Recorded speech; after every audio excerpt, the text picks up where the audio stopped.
시사해설입니다. 일리노이 주의 예산 전쟁이 점입 가경입니다. 7월 1일부터 시작이 된 새 회계년도 예산 없이 지금 진행이 되고 있습니다. 벌써 2주째로 접어들고 있는데 이제 주 정부가 주 공무원들에게 지급해야 될 봉급날이 이제 가까워지고 있습니다. 그런데 어제 쿡카운티 판사가 공무원 봉급 지불을 하지 못한다라고 판결을 했습니다. 단 연방법이 규정한 대로 최저임금만 지불할 수 있다 하는 단서를 붙였습니다. 지금 연방 정부의 미니멈 웨이지는 1시간당 $7 25센트죠. 그러니까 수많은 주 공무원들이 근무는 제대로 열심히 해야 되는데 그러나 봉급은 제대로 받지를 못하도록 이렇게 되어 있습니다. 그 판결 이유가 있습니다. 일리노이 주 헌법에 예산 통과 없이 예산 지출 못한다. 이런 법이 있습니다. 여기에 이제 그 법으로 예외 사항이 몇 개 있는데 그러나 공무원 봉급은 그 예외 사항에 들어있지를 않습니다. 그런데 이와 같은 이제 법원의 판결이 나오게 된 배경은 리사 메리간 주 검찰총장이 법원에게 법에 대한 해석을 요청해 달라고 이제 요청을 한댔다는 겁니다. 그 검찰총장은 주 법에 대한 해석을 해야 될 공식적인 의무를 이제 가지고 있죠. 어제 이와 같은 이제 법원의 판결에 따라서 수많은 사람들이 이제 영향을 받게 됩니다. 우선 수많은 공무원들 봉급을 이제 제대로 받지 못하게 되죠. 그리고 주 컨트롤러 그 감사관실이 이제 과연 누가 봉급을 받고 누가 봉급을 못 받느냐 이걸 이제 가려내야 됩니다. 왜냐하면 그 매니저급, 간부급은 전혀 받을 수가 없도록 이렇게 되어 있습니다. 최저임금도 받지를 못하도록 되어 있습니다. 이제 제일 큰 압력을 받는 사람은 물론 거버너겠죠. 지금까지 예산 통과가 안 된 상태지만은 주 공무원들에게 수차례 약속을 했습니다. 출근들 하십시오. 봉급 받는데 지장 없습니다. 이렇게 그야말로 초석같이 약속을 여러 번 했는데 지금 얘기가 이제 다르게 됐습니다. 그다음에 이제 주의회가 이제 압력을 받게 되겠죠. 예산 통과를 시키지 못한 책임이 있는데 거버너하고 이제 공동 책임을 질 사람들이 바로 이 사람들이죠.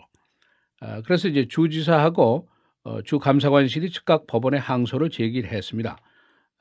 그리고 또 어제 재판정에는 주정부 측 회계관실 측의 로여들이 무려 13명이나 나타났습니다. 그만큼 이것이 긴급하고 중요한 일로 이제 여겨지기 때문이죠. 그리고 이제 주의회가 오늘 스프링필드에서 다시 모이게 됩니다. 그래서 이제 지난번에 얘기 나온 그 한 달짜리 비상 임시 예산 통과를 이제 다시 시도하게 됩니다. 한 달짜리 비상 예산을 통과하면 이제 일단 한 달 동안 협상의 시간을 벌 수 있으니까 이거를 이제 시도하고 있는죠.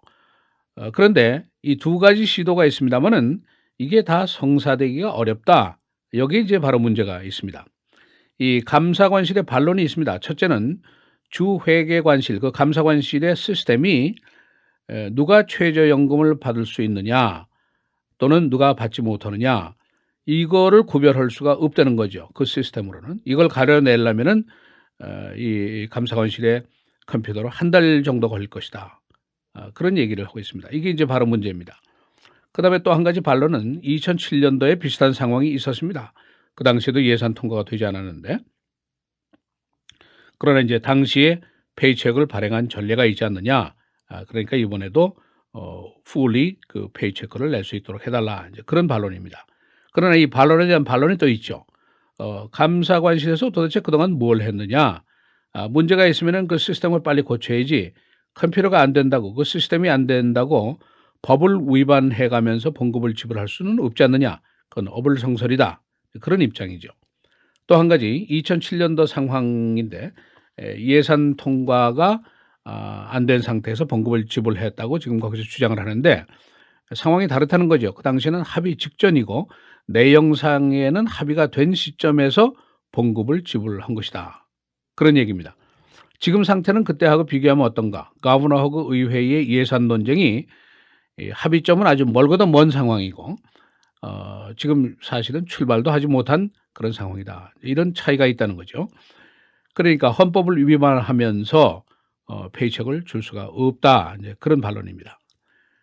그리고 이제 주의회 쪽 상원에서 이제 한 달짜리 그 임시 비상 예산을 통과를 시켰습니다.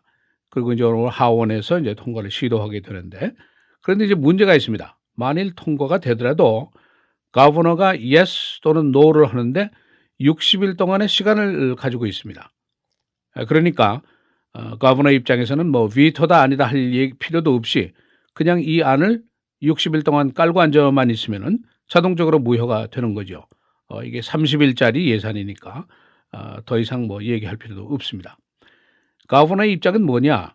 한 달짜리 임시 예산 22억 달러짜리인데 여기에 동의 안 한다 이 얘기입니다. 동의하지 않는다는 얘기를 명백하게 공개적으로 여러 번 밝혔습니다. 그러면 결과적으로 어떤 일이 벌어지게 될 것이냐? 주 공무원들 봉급 연방 최저임금 7달러 25센트만 받을 수 있게 되고 그나마 간부급들은 한 푼도 받지 못한다. 이제 그런 결과가 나올 수가 있죠. 따라서 이제 거버너하고 주의회가 이제 큰 압력을 지금 받고 있습니다. 또 주민들이 따가운 눈총과 질책을 이제 받지 않을 수가 없게 되겠죠. 지금 예산 논쟁 상황 지난번에도 간략하게 말씀드렸습니다만은 해결점을 향해서 가는데 출발도 사실은 못한 상태다. 이런 평가가 있습니다.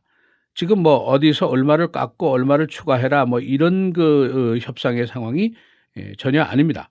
기본적인 그 이견에 빠져서 지금 꼼짝달싹도 못하고 있는 그런 상태입니다. 주의회가 예산을 만들어서 통과를 시켜서 주지사한테 송부를 했는데 바로 이게 이제 적자 예산입니다. 그러니까 지금 우리가 연방 정부가 보는 것처럼 우선 당장 불가피한 지출이 있는데 이것은 우선 하자 그런 이제 주장이죠.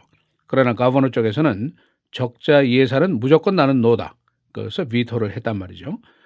그다음에 이제 한 발자국 더 나가서 아예 예산 협상을 나하고 하려면은 내가 제시한 전제 조건을 수용하고 수락을 하고서 그다음에 시작하자. 그 주장을 강하게 펴고 있는 것이죠. 그런데 그 전제 조건이 바로 뭐냐?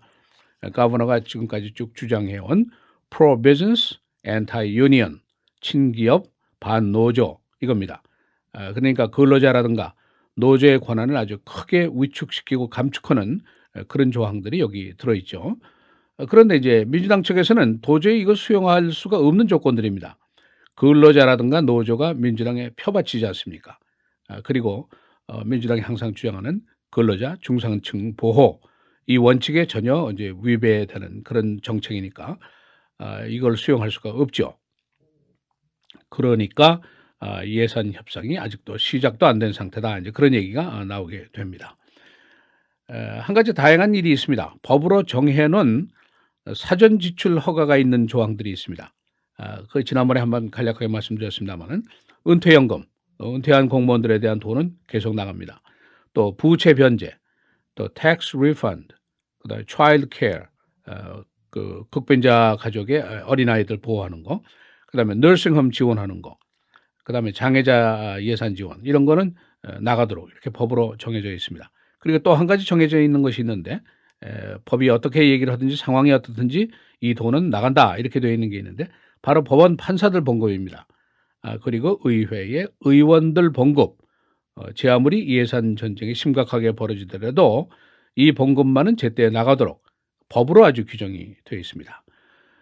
오늘이 7월 8일이니까 이제 다음 주에 들어가서 이제 7월 15일 중순이 되면은 주 경찰국을 비롯해서 페이첵을 지급해야 될 날이 이제 줄줄이 다가오게 됩니다. 이제 이때 어떻게 될 것인가 아직도 확실한 예측을 할 수가 없습니다. 자칫하면은 고래 싸움에 새우등 터지는 건수가 여러 건 생기게 될 수도 있습니다. 시사해설 김정일입니다.